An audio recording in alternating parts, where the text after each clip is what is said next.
I would like to welcome Professor David Anthony from Hardwick College, who I believe needs no further introduction.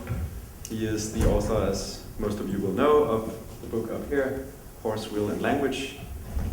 Please, David.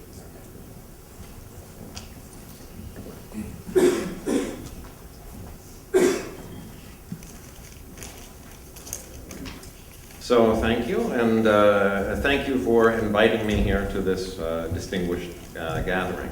What I want to talk about today is Indo-European migrations, economies, and phylogenies.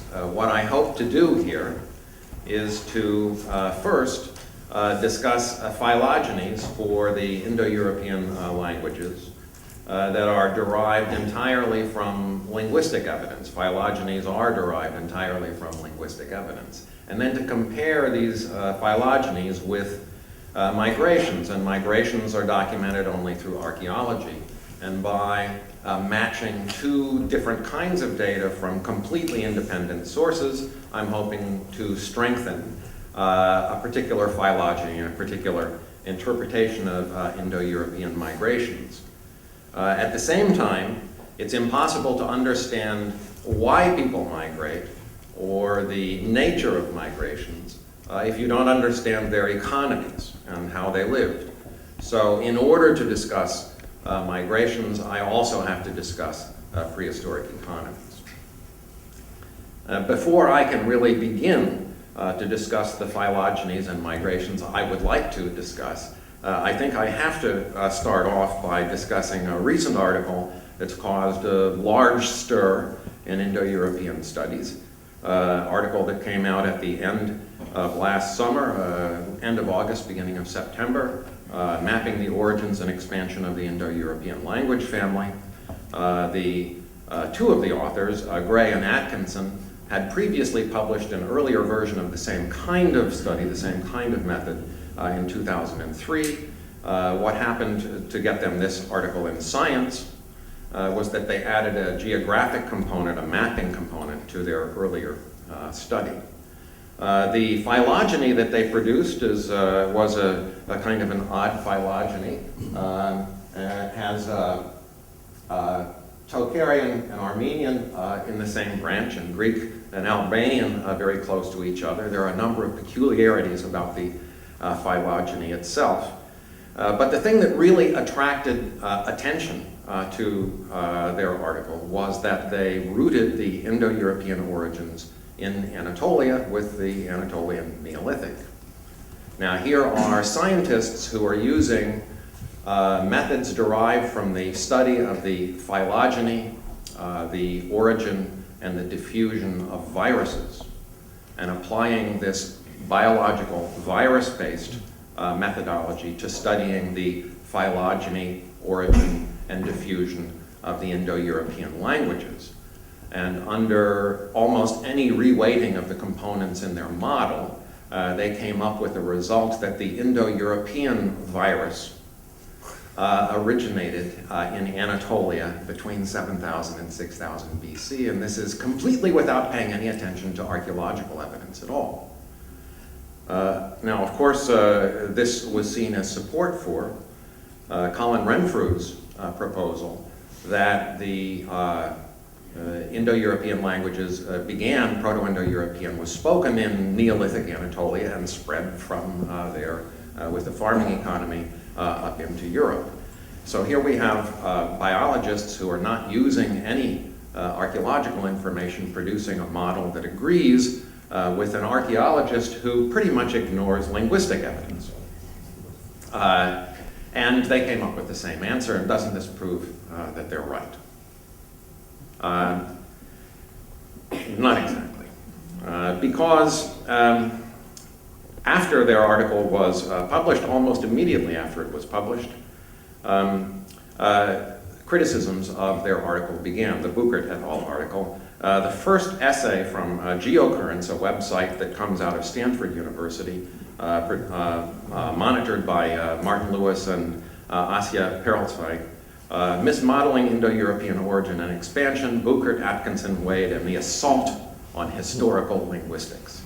Other essays came out after that, one essay every 2 or 3 days for 2 months. More than 30 essays, referenced essays, with titles like Quentin Atkinson's Nonsensical Maps of the Indo-European, Language Expansion, the Malformed Language Tree of Buchert et al., The Hazards of Formal Geographic Modeling, Wheel Vocabulary puts a spoke in Buchert et al.'s wheel. I'm going to come back to that.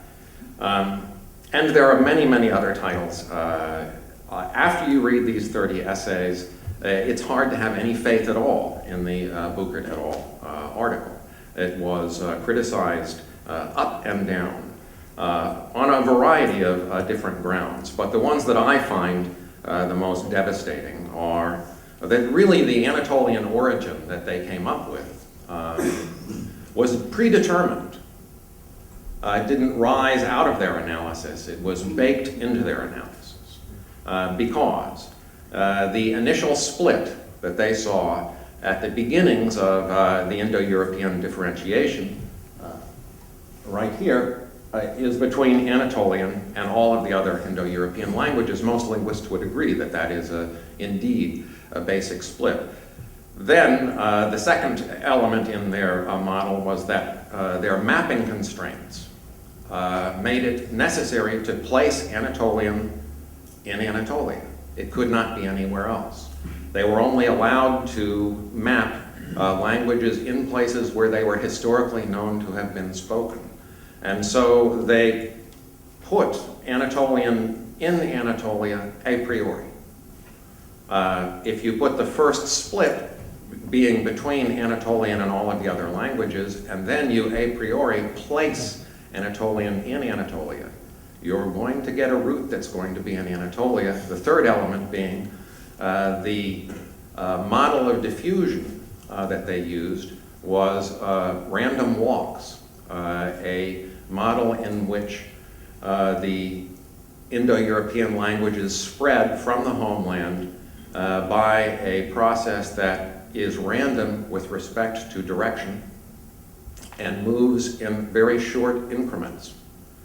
And if you model that across a flat plane, which is how they modeled the geography of the world, as a completely flat plane, interrupted only by seas, and they arbitrarily said that to cross a sea is 10 times more difficult than to cross land, which is a peculiar choice to make. The diversity and number of Indo-Iranian languages pulls the ideal center southward. The sea, the Black Sea here, makes it likely that the ideal center is not going to be on the north side of the sea because it's more difficult in their model to cross a sea, and that puts the center in Anatolia. So you have three elements going together. The initial split is between Anatolian and all of the other languages. Anatolian is a priori assigned to Anatolia at the beginning of their model, doesn't rise out of their model. And number three, the random walk process by which the language is diffused is pulled south by the large number and diversity of Indo-Iranian languages so that the center ends up being in Anatolia. I don't like to say garbage in and garbage out about a paper that was published in Science, but the results were baked in before the analysis was finished. And it's not just me that feels that way.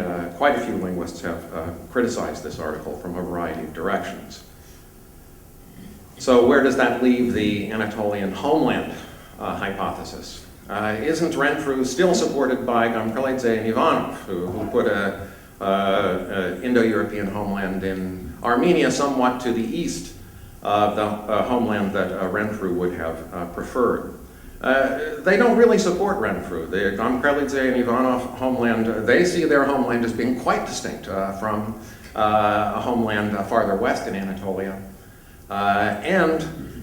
Critically, they see the spread of Indo-European out of eastern Anatolia, Armenia, as occurring after 4000 BC, not 7000 to 6000 BC, not with the beginnings of the Neolithic.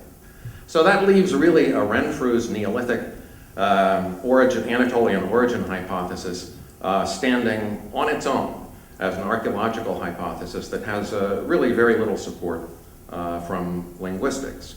Also, the implications of this hypothesis are very important to consider. Beginning in 7000 BC in Anatolia, and by the time you get to the beginnings of the Neolithic in, say, the British Isles or Scandinavia, it's 3,000 years later. 3,000 years of language differentiation occurs before 4000 BC. 3,000 years, if we take 3,000 years back from now, we're back to the Hallstatt culture and the end of the Bronze Age, and it's plenty of time for language differentiation to occur. By the time the Neolithic arrived, the early Neolithic arrived in Britain and Scandinavia, we would expect dozens, if not hundreds, of Indo-European languages to be spread across Europe, fully differentiated. Which is impossible because of the wheeled vehicle evidence. It's just, to my mind, the chronology of the Anatolian Neolithic homeland and the spread with the beginnings of agriculture. While it's a very elegant theory, it unites the Indo-European expansion with an archaeological expansion that all archaeologists can agree with. There definitely was a spread of Neolithic farming from Anatolia into Greece and up into the rest of Europe. That's the elegant aspect of it, but it's impossible for it to be true because the Proto-Indo-European vocabulary contained a fully developed vocabulary for wheeled vehicles. There is at least two words, roots for wheel, the kweklos root, the rote root. There is a root for thil, the harness pole. There is a root for axle. There is a root for a verb, wegete, meaning to go or convey in a vehicle. All of these roots are present from Germanic down to Iranian and Indic, with the sole exception of Anatolian. Anatolian only has the thil word. That's a word for a harness pole. It could possibly be the harness of a plow. It doesn't have to be a wheeled vehicle. So Anatolian is the one, and it's not a coincidence that it's the earliest Indo-European daughter branch that might not have the wheeled vehicle vocabulary. But post-Anatolian, all of the other Indo-European daughter branches are derived from a parent, a common, undifferentiated Proto-Indo-European parent that contained a fully developed vocabulary for wheeled vehicles. Wheeled vehicles were invented probably after 3500 BC, certainly after 4000 BC. All of the evidence for wheeled vehicles, and we have evidence in the form of written signs, three-dimensional models, two-dimensional images, and actual wagon burials. And all of this evidence can be dated between 3500 and 3100 BC. I'm going to talk more about this tomorrow when I'm really talking about transportation technology. Today I want to talk about migrations. But this evidence is an indisputable external fact. Wheeled vehicles were certainly invented after 4000 BC, probably after 3500 BC. The people who lived in Neolithic Anatolia could not have had a vocabulary for a technology that did not yet exist and would not exist for 3,000 years. The speakers of Proto-Indo-European were familiar with wheeled vehicles. The people who lived in Neolithic Anatolia were not familiar with wheeled vehicles. Therefore, the speakers of Proto-Indo-European could not have been the Neolithic Anatolians. It's chronologically impossible. This is, from my point of view, a barrier that I just cannot get across. So the date for common Indo-European, perhaps after the detachment of Anatolian, has to be after 3500 BC. Certainly after 4000 BC, probably after 3500 BC. The homeland that I prefer and that Mallory and Gimbutas have supported is in the steppes north of the Black and Caspian Seas. And really the reason that I put the homeland there is not so much that I'm following an archaeological tradition, but because of internal evidence within the Indo-European languages themselves. And this is the kind of evidence that I would like to use throughout the talk today, and the kind of evidence that I think we ought to use when we're discussing Indo-European problems. The Indo-European problem is, in essence, a linguistic problem, and we should depend first and foremost on linguistic evidence. The internal evidence within Indo-European languages suggesting who the neighbors were is derived from loans and shared inheritances between Proto-Indo-European and other non-Indo-European languages, importantly Proto-Uralic. There's a large body of published studies suggesting that Proto-Indo-European shared such elements as a pronoun system, a common pronoun system, basic vocabulary terms like water and name, and other vocabulary with the speakers of Proto-Uralic. At one time it was thought that this was a later sharing, but now, as far as I read the published evidence, it's being pushed more back to links between Proto-Indo-European and Proto-Uralic. And this moves the Proto-Indo-European homeland northward towards the northern forests. There are also shared vocabulary between Proto-Indo-European and language that was ancestral to Kartvelian, one of the Caucasian languages. If we put these two things together, that suggests that the Indo-European homeland should have been between the Kartvelian languages in the Caucasus and the Uralic languages in the northern forest zone, and that's the Eurasian steppes north of the Black and Caspian Seas. That's the real reason that I prefer Indo-European homeland there, because it's suggested by internal evidence of shared inheritances and loans between Proto-Indo-European and neighboring non-Indo-European languages. Now, this is not just a difference in location. I want to emphasize this, and it's sometimes described that way, as if this is just an argument between an Anatolian homeland and a steppe homeland. What's the real significance of this? Actually, there's very significant differences. When we get to modeling the spread, is where those differences lie. If Indo-European languages spread with a Neolithic economy, which is what Colin Renfrew has suggested, it's a rather simple social process that we're talking about, because in almost all cases where farming economies have spread into a territory that was occupied by foragers, the farming language replaces the language of the foragers because farmers have demographic advantages. It's a fairly mechanical replacement. However, if we put the homeland in the steppes and we put it after 3500 BC, then we're talking about Indo-European languages spreading into an environment in which all of this area is densely occupied by thriving farming cultures who have their own languages and adaptations. And most of the spread must have happened during what in the steppes at least would be the Bronze Age, and in other parts of Europe might be the late Neolithic.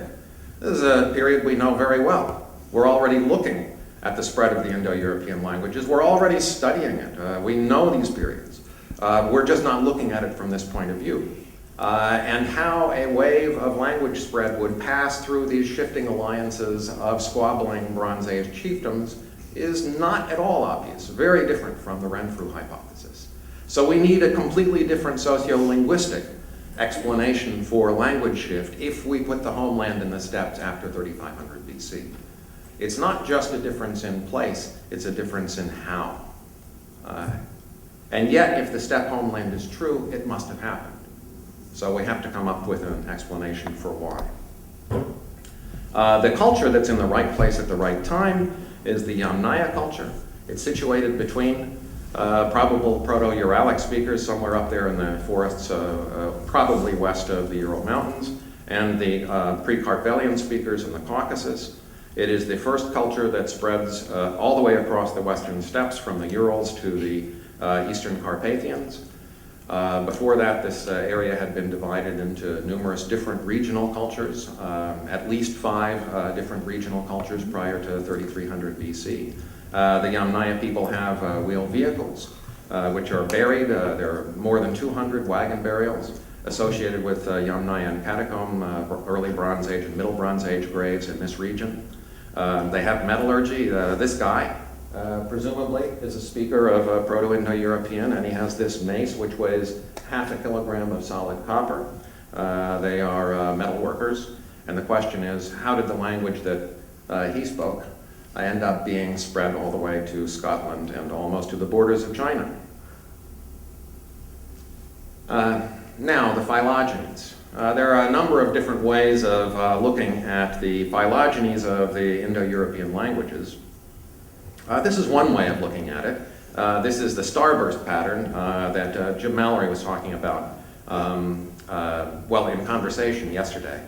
And this is a very common way of looking at the Indo-European languages. I want to emphasize that the parts of this phylogeny that we know and that we can really talk about with any kind of confidence are Proto-Indo-European at the root, which can be reconstructed on the basis of systematic comparison of the daughter branches, and the ends, things like this, the Romance. We're pretty sure about that. We're pretty sure about the division of, say, West Germanic and North Germanic. But this part, between Proto-Celtic and Proto-Indo-European, should have a name. We don't have a name for this. This is one of the things I find frustrating, that linguists have not come up with a terminology to separate these things. This is Proto-Celtic. This should not be called Proto-Celtic. It's a phase in language evolution that's dark, that's defined by Proto-Indo-European at one end and Proto-Celtic at the other, and it's very long-lasting, and we really don't know what's going on in between there. And we shouldn't use the term that applies to this, Proto-Celtic, to apply to that. Proto-Celtic is a linguistic entity that can be described fairly accurately on the basis of its immediate daughters. I call this pre-Celtic, but I'm the only one, I think, who's doing this, that nobody's agreed on this terminology. Pre-Celtic is not really a definable linguistic entity. It's a phase in language evolution. It's quite a different thing from Proto-Celtic, and it's quite a different thing from Proto-Indo-European. I'm going to use the Ringe phylogeny. There are other phylogenies. Hans Holm here has a phylogeny. Eric Kemp has a phylogeny. I'm going to use the Ringe phylogeny, which was developed on the basis of computational cladistics in a similar way as the Buchert et al. Phylogeny, except that it was overseen by a historical linguist who really knew what he was doing, and the inputs that went into it were much freer of linguistic errors than the inputs that went into the Buchert et al. Phylogeny. This is a simplified version of Don Ringe's phylogeny. This business over here indicates that Germanic did not root well in his phylogeny, that came up with two different possible roots. Depending on which aspects of the data in Germanic you emphasized, you could get a root back here with Italic and Celtic indicating that Germanic split off relatively early, or you could get a root for Germanic that was down here with Baltic and Slavic, indicating that Germanic split off relatively late, and the Ringe cladistics was unable to resolve firmly between those two possible roots. So I made this swish out here indicating that it could be rooted in either one of those places. I think archaeologically, probably the earlier rooting is preferable. Now, if you look at this phylogeny, the first break-off is Anatolian. The second is Tocharian, which Jim Mallory has just educated us about. The third is a complicated root, which includes Celtic and Italic and possibly Germanic, then Greek, and then finally Indo-Iranian, Baltic, Slavic, the Satem languages. I'm going to use this as the basis for trying to reconstruct migrations that would match the first three roots, the first three splits. But before I do that, I want to talk about the mechanisms of language spread. Unfortunately, when we talk about Indo-European migrations, too often we don't really talk about the mechanisms by which the language replaced earlier languages in places that were not Indo-European speaking.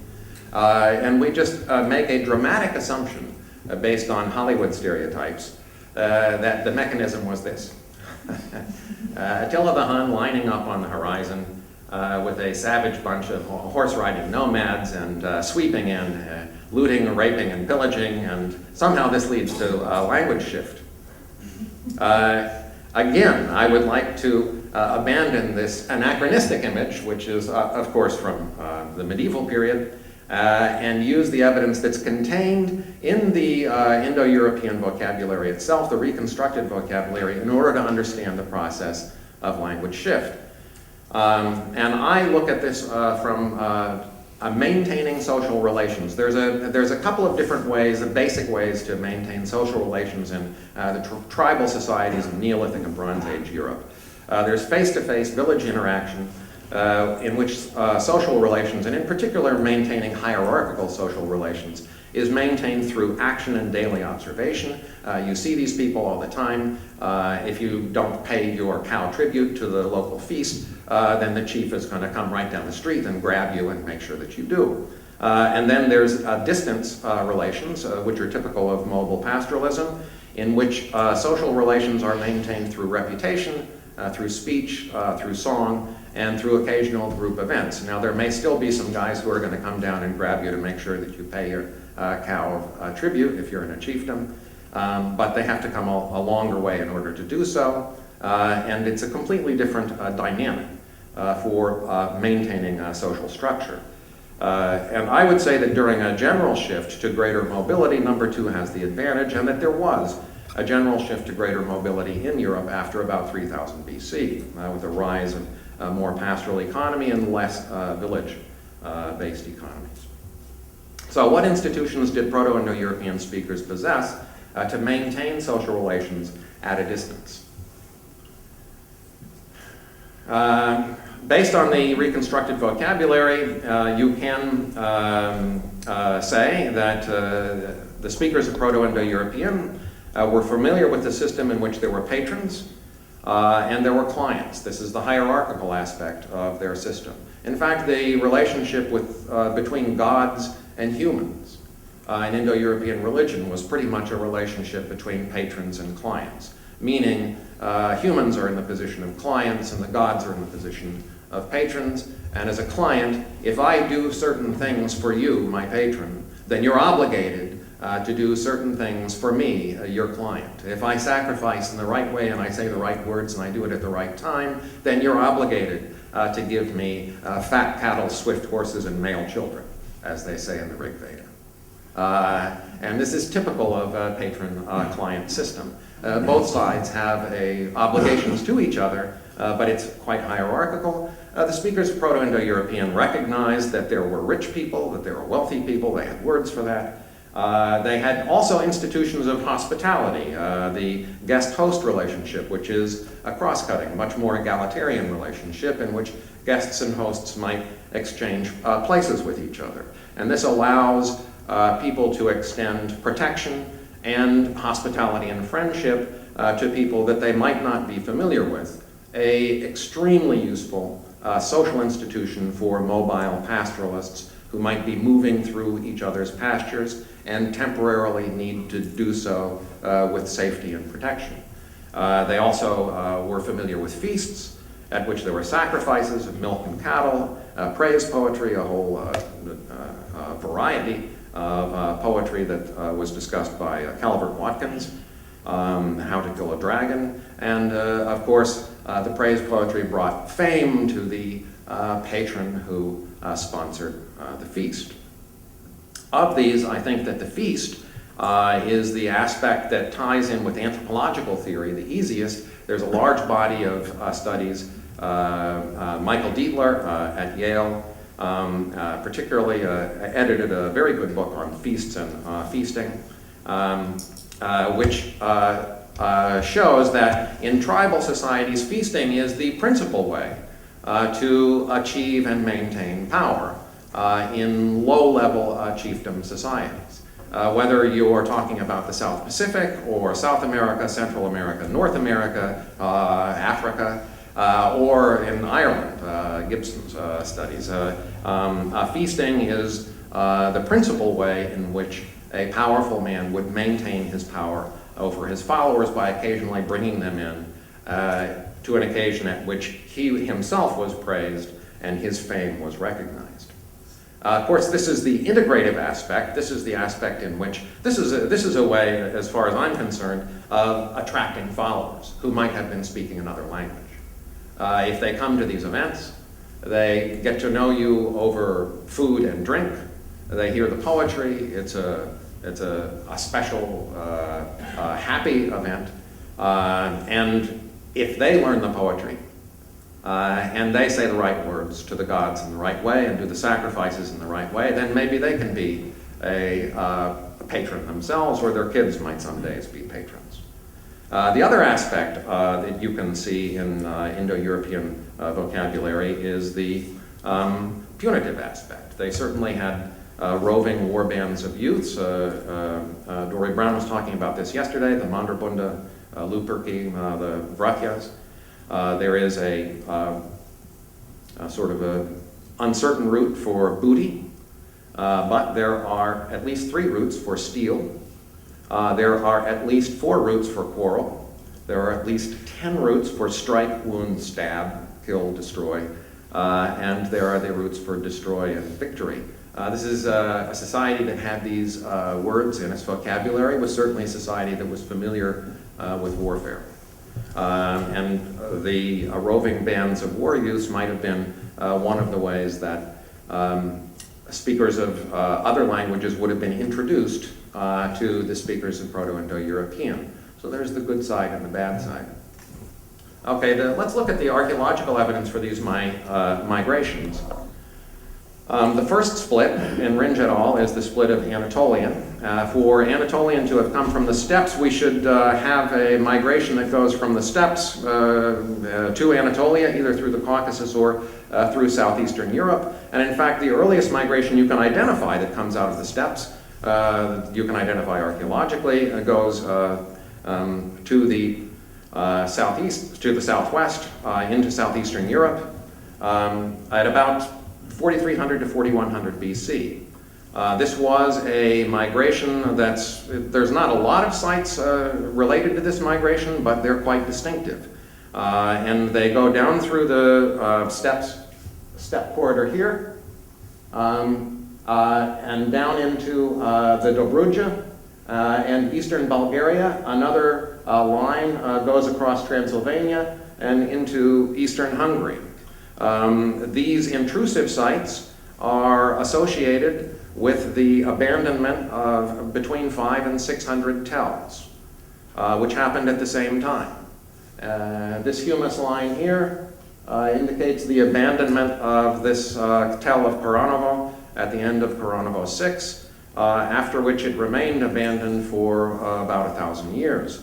And not only the Koranovo tell, but all of the tells that are associated with the Koranovo civilization, old European tells in the lower Danube Valley, eastern Bulgaria and along the shores of the Black Sea, 500 to 600 tells abandoned. Pottery changes, very sudden change in pottery styles, abandonment of female figurines, the metallurgical industry collapses, and in the Balkans at least, you can't find any settlements at all for the next 500 to 700 years in the area where this tell is. The period after that abandonment, there is no archaeological sites at all that archaeologists can recognize for the next 500 to 700 years. It's just a period of abandonment.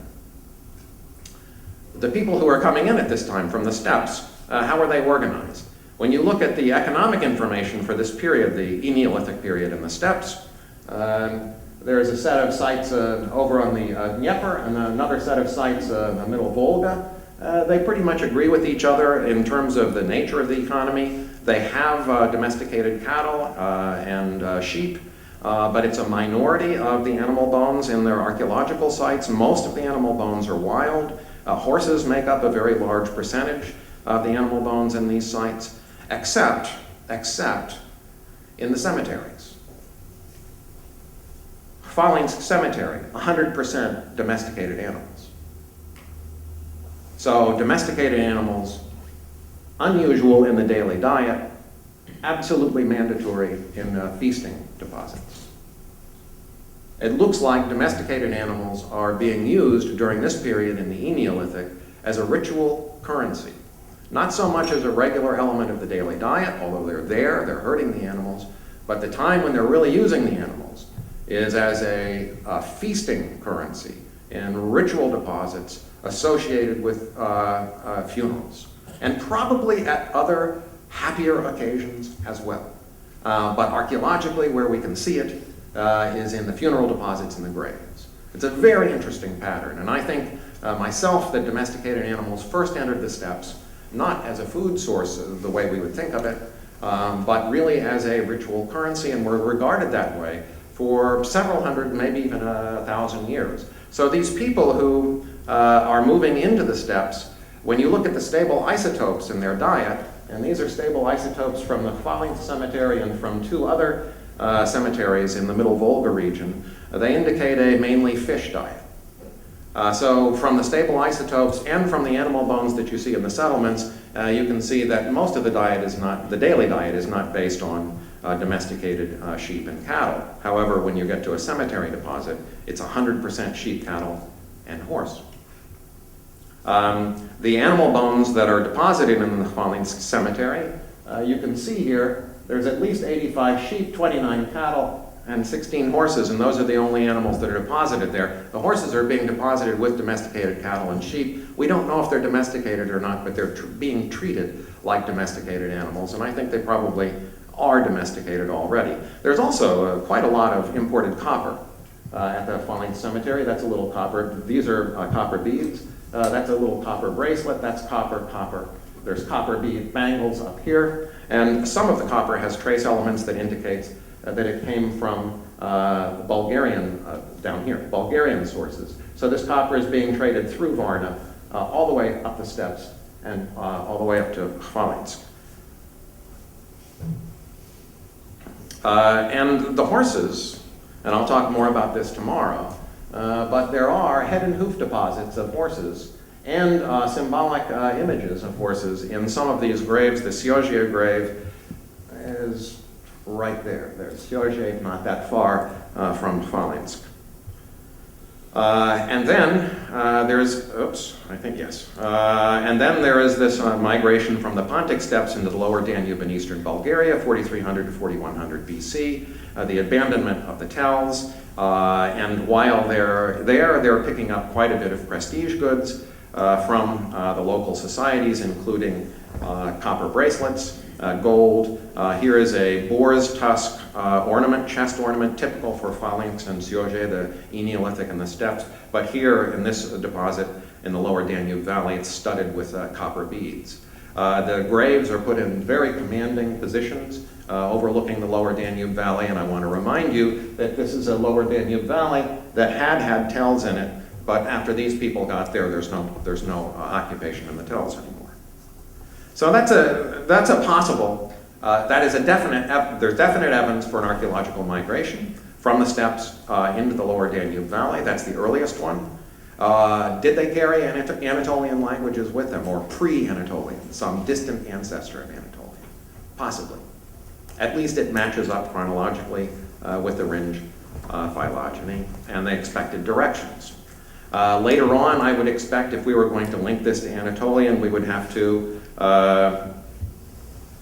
suppose that these people later on moved down through the Balkans and into northwest Anatolia, I would guess probably around the time of Troy I.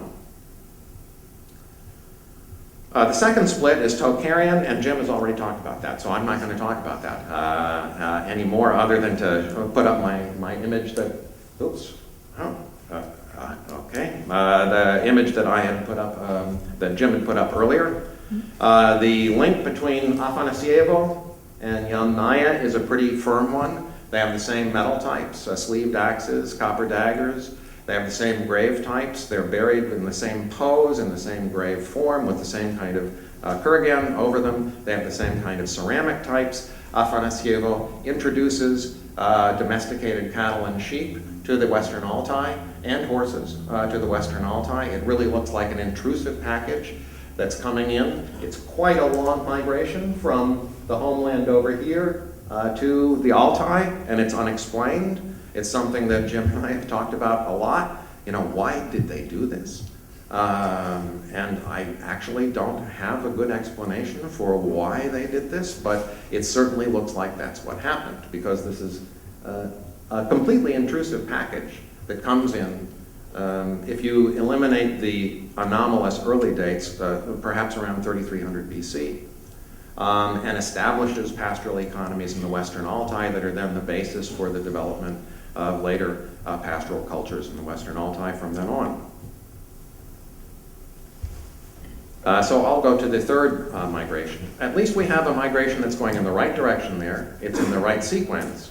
And it could have introduced Tocharian or some distant ancestor, a pre-Tocharian language, to the Western Altai. The third split is pretty complicated. It introduces the ancestors of pre-Italic and pre-Celtic and maybe pre-Germanic into Western Europe, according to the Ringe phylogeny. What we would want this one to look like, maybe, is to be a migration from the steppes, if the steppes are still the homeland, in two streams. One maybe to the south for Italic and Celtic, and one maybe to the north for pre-Germanic. And it should be after the invention of wheeled vehicles and after the departure of Tocharian, and this migration fits those criteria. It departs from the Yamnaya culture area around 3000 BC. The Yamnaya people, there is the Eneolithic stable isotopes indicating a fish diet. The Yamnaya people, though, belong over here. Yamnaya is indicated there as EBA, the red squares, and Yamnaya introduces this new diet that is based entirely on pastoral products, and once it's introduced, it stays there. The MBA pattern is sitting right on top of the EBA pattern, and the late Bronze Age pattern is sitting right on top of the MBA pattern. Isotopically, this diet, once it begins, in the beginning of Yamnaya, doesn't change. So these people are fully dependent on pastoral products. It's interesting also that they have a high degree of nutritional deficiencies. This line here, which is over Yamnaya, shows a peak in enamel hypoplasia, which is a condition which shows up in the teeth, which indicates nutritional deficiencies during childhood. Cribra orbitalia, also, which is porosity on the inside of the eye socket on the bone, also indicates nutritional deficiencies during childhood. And there's also a peak here in pathologies related to violence, wounds. So it's a violent period compared to later periods in the steppes. And it's also a period when they're introducing a new economy, a brand new pastoral economy. They haven't adapted very well to it yet, and consequently they're suffering dietary stress as they begin to figure out how to base a diet entirely on pastoral products. It's possible that they don't have the lactose tolerance gene yet, but that this kind of stress may have caused the lactose gene, when it appeared, to spread very rapidly. The evidence for the migrations. There is a Yamnaya migration down the Danube Valley following pretty much the path that the 1,000-year earlier migration had followed, but this one is much, much better documented archaeologically. There are many, many more sites. There's a great many Yamnaya barrows in eastern Bulgaria. There are hundreds here in the lower Danube Valley. There are hundreds here in this area of eastern Hungary. There's no question that around 3000, 2800 BC, there's a large movement from the steppes that goes up the Danube and into eastern Hungary. That movement could have brought the ancestors of pre-Italic and pre-Celtic into, say, the Carpathian Basin. I'm not going to try to figure out exactly the later steps. I don't think we should expect, once that after this archaeological evidence for this migration appears, that we are going to see a perfect evidence coded in pottery types for every subsequent change in language from the introduction of the first Indo-European speakers to the emergence of Proto-Italic as a language with that labeled on a pot somewhere. But this does get people from the homeland in a migration into the right part of Europe. At the same time, there's another migration up here on the north side of the Carpathians, which is less known. because it worked in a different way, and it actually began a little bit earlier. On your left is a picture of the forest steppe region, which is elevated above the steppe lowlands. You have to think of this as being higher and more rainy. The area that's inside the black circle is an area where you can conduct rainfall agriculture.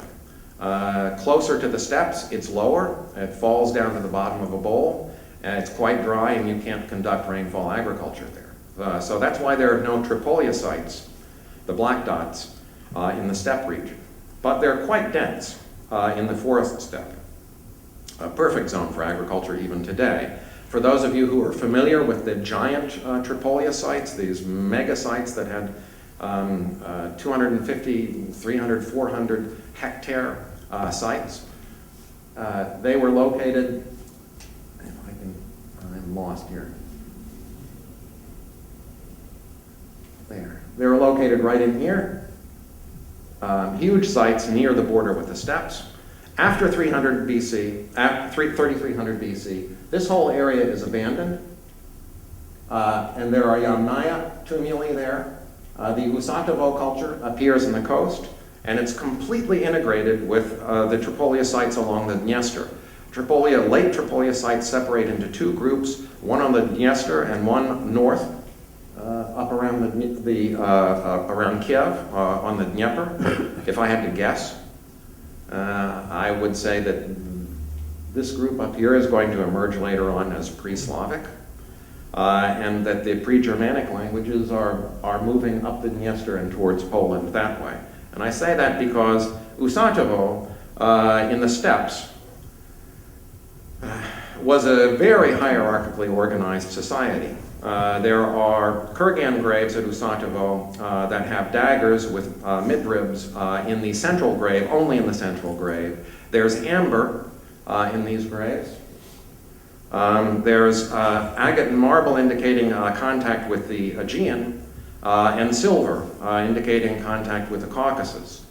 The flat graves that are peripheral to the central grave over here contain very little in the way of grave goods, and right next to the Kurgan cemetery there are two separate cemeteries just of flat graves that contain almost nothing, which are very similar to cemeteries that are found here in the Tripolia sites. They have flat graves too. So you have flat graves here that are very much like the flat graves here. Those graves have female figurines in them, but they don't have metal or daggers, and they are positioned peripherally to central graves that have daggers and imported prestige goods. It's a very hierarchical system represented in a single cemetery, and I think it's a good expression of patrons and clients. Probably the Usatovo people had a patron-client relationship with the Tripolia people. The Tripolia people shift their language to the language of their patrons, and those languages spread up the Dniester into southeastern Poland, where, let me see, yeah. Up in here, there are a variety of different sites, and up in here that are late TRB. These are heavily fortified. There's a lot of Tripolia pottery on these sites coming up the Dniester, and as I said, there's amber from up here showing up in the Usatovo culture. There's a lot of movement back and forth up there through that corridor, and I think that's how probably the Indo-European languages eventually ended up being substrate prior to the emergence of corded ware, so that some Eastern corded ware groups were speaking Indo-European languages even before corded ware itself really emerged. And then finally, I think that after 3000 BC, as wheeled vehicles spread through Europe, there was a movement towards greater mobility, abandonment of nucleated village occupations across Europe, and the beginnings of a new way of life that was much more based on pastoralism, living in wagons, the single grave culture, and as people shifted to this new mode of life, they needed to maintain social relations with each other using institutions that had been developed earlier in the steppes. And it wasn't that the steppe people were superior in any way, but they had developed these institutions for maintaining social relations at a distance, which turned out to be extremely useful in a Europe which was switching to a more mobile lifestyle. And so the institutions and the language that they were encoded in spread as a useful way to maintain social connections in a more mobile world, such as the world we're facing right now. So I think that we can show here that there are at least, for the first three splits in the Ringe phylogeny, that there are migrations that match the first three splits, one to the southeastern Europe, two to Tocharian, and 3A and 3B inside the Carpathian Basin, and then north of the Carpathians that match the expectations and sequence suggested by Ringe. The predictions of the Ringe phylogeny are borne out by independent evidence from archaeology, which I think supports the Ringe phylogeny, and the Ringe phylogeny supports the hypothesis that this might account for the initial spread of the Indo-European languages. Now, of course, this is just a superficial review of each one of these migrations. There are a lot of debates associated with each one. Just the Tocharian one we heard a lot about before. And we could talk more about Tocharian or about any one of these, but I think I've talked long enough for today, so I thank you for your attention.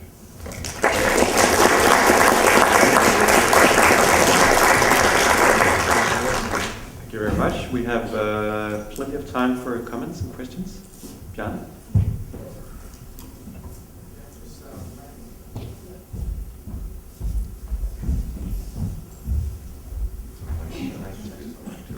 Yes. Thank you for this very enlightening talk. I have two questions. The first goes on the homeland, the Indo-European homeland theory that you would like to place there, mainly or at least partly because the neighborhood of the pre-Carthusian and Proto-Uralic homelands. My question is, how sure are we that their homelands are placed exactly there? I mean, the Proto-Carthusian and Proto-Uralic homeland. I know there are several theories about Proto-Uralic homeland, for instance. I mean, we know it's there they are now, but were they there at that time? My second question goes on the migrations. You have put now the three first splits on the phylogenic tree there that could correlate to migrations. But what about the last two ones, the Armenian Greek and the dialect continuum of Indo-Iranian Balto-Slavic? I know you didn't have time to talk about that, but do we have migrations about that too? These were my two questions. Okay, so the first one, where was Proto-Uralic spoken? Of course there are differences of opinion on this. The most serious difference of opinion, from my point of view though, is whether Proto-Uralic was spoken perhaps in the Yenisei, that theory, which I see and I'm an archaeologist, but from my reading, that is a minority opinion, that Proto-Uralic was located that far to the east. If it was located that far to the east, it would give me a real problem. But if it's in any of the more western homelands that have been suggested, I think almost any of them are all right with me. I put it west of the Ural Mountains. Basically, my approach to Proto-Uralic homeland is this. The Proto-Uralic speakers lived in the northern forests. We know that. We're in agreement on that. And they had no domesticated animals. They were hunters and gatherers. Okay, so we're agreed on that. If Proto-Indo-European and Proto-Uralic shared vocabulary and pronoun systems, that pulls the Proto-Indo-European homeland northward towards the forest zone. Now it can slide along the southern edge of the forest zone in a variety of different places, but it pulls it northward. So that's my basic idea there. In addition to that, we know that the speakers of Proto-Indo-European did have domesticated animals, no question. We're agreed on that. If you go east of the Ural Mountains on this diagram, east of what I've listed as the Indo-European homeland. There's no domesticated animals in central Kazakhstan, cattle and sheep, until 2000 BC or maybe a little bit before, which is too late for the Indo-European homeland. By 2000 BC, we know that the Indo-European languages were already differentiated into Anatolian, which is documented by 1900 BC in Karam-Kanesh, and Indic at the very least, which is probably can be dated 1500 BC, and Mycenaean Greek. The three earliest ones are probably already differentiated by 2000 BC. 2000 BC is just too late for an Indo-European homeland. The fact that the Indo-European speakers had domesticated animals really limits them to west of the Ural Mountains before 2000 BC. That's one thing. And the fact that they're neighboring Uralic puts a northern edge on them. And that's really, that's why I put them there, rather than because I think that I know where the Proto-Uralic homeland is. It's those two elements together. The second question, I'm going to talk a little bit about Indo-Iranian tomorrow when I talk about chariots. And I just didn't have time to do it today. Some of these splits are extremely difficult to link up with archaeological evidence. I think the first three are, but after the first three splits happen, there is no Indo-European homeland anymore. Greek probably split off from some daughter, not from the homeland itself. I think the homeland is no longer a usable term after about 2500 BC. They're already differentiated. They've gone off to the Altai. They're in southeastern Europe. They're beginning to spread up north of the Carpathians. And they may not even remember where the homeland was themselves. It may be some words that are retained in folklore and in songs, but the homeland itself is no longer a viable concept after a certain number of splits have happened. Okay, thank you. That's fine.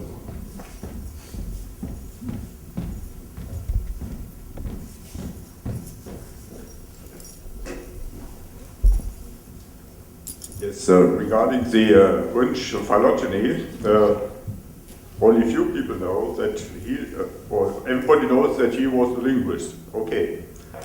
Few people know that he sacrificed around 2/3 of his wonderful words to match the phylogeny. And that is a very, very bad sign and gives every reason not to trust that phylogeny or that tree in this case. That he sacrificed? Yes. Did you say 2/3? Yes, he skipped around. He started with over 300 lexemes and grammatical phonemes and so on, and they didn't match the phylogeny, and they had to be skipped, and that is no good. I see. So he was throwing out evidence that didn't match his phylogeny. So it is not his work what we see here. I'll have to go back in and look at his publications for that. On the other side, you're saying that nobody knows this. Is that what? Is that? Few people. I have the data. So how do you know it? I know the data. Yeah. Well, yeah. This is the kind of argument that's difficult to have because you're saying I know the data and very few other people do.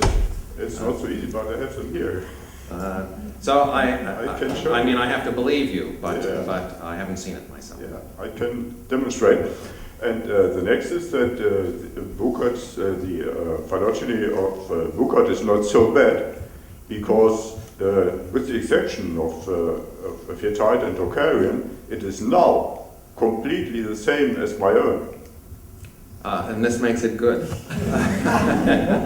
Regarding that we are both have completely different approaches, different data set, and different mathematical methods.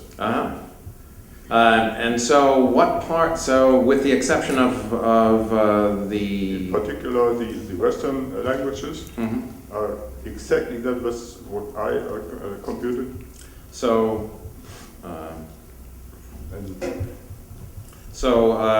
you would agree then that, I'm having a hard time getting to it, you would agree that Indo-Iranian and Balto-Slavic, which share the RUKI rule and the Satem shift, should be put in different phylogenetic branches. All the 5 left parts or branches are exactly that what I compared to. And you would agree that Italic and Celtic, which are Kentum languages, are descended from languages which have the Satem shift, but they didn't pick it up.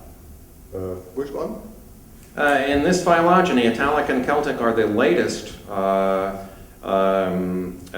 branches to emerge, and they emerge from a series of other branches that have already innovated with the Satem shift. But the Celtic and Italic languages don't have it. Satem is long ago, for 20 or 30 years, no criterion for a subgrouping of Indo-European. Nevertheless, if you're going to construct a phylogeny based on the retention of innovations, then the branches that are farther down the phylogeny should show some evidence of the innovations that occur farther up the phylogeny. We cannot discuss it here. Yeah, yeah. Okay, that's all. Nikolai?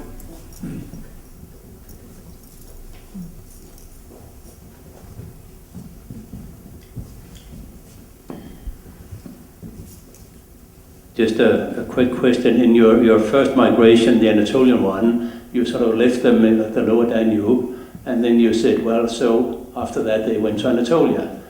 I suppose it's just lack of time that prevents you from showing the same archaeological data supporting this as you did for the first step. Yes, the secondary steps are a whole other subject, as Jim clearly showed. You can get Indo-European speakers to the Altai, but getting them from there into the Taurian Basin is a whole other set of debates. After archaeological sites re-emerge in the Balkans, after this period of hiatus between about 4200 BC and about 35 or 3300 BC, in the Balkans there's no archaeological sites at all, and then what comes up after that is reoccupation of some of the old tells in the early Bronze Age, the Ezero culture. Ezero shows strong material links to Troy I. In fact, Troy I is more like a Southeast European Balkan culture than it is like an Aegean culture. And then Troy II, the direction of the cultural connections of Troy shifts dramatically to the Aegean and Anatolia and the civilizations to the south. But Troy I really looks, in a lot of its pottery, like it's strongly connected to the Balkans. And it's that material culture connection that I would cite to build a bridge materially, archaeologically, between southeastern Europe and northwestern Anatolia. And Troy I would be a critical place to occupy if the speakers of pre-Anatolian turned into the speakers of Proto-Anatolian. Say around northwestern Anatolia, around the time of Troy I, it would give them a platform from which the Anatolian languages could spread across Anatolia. Okay, thank you. Okay, questions?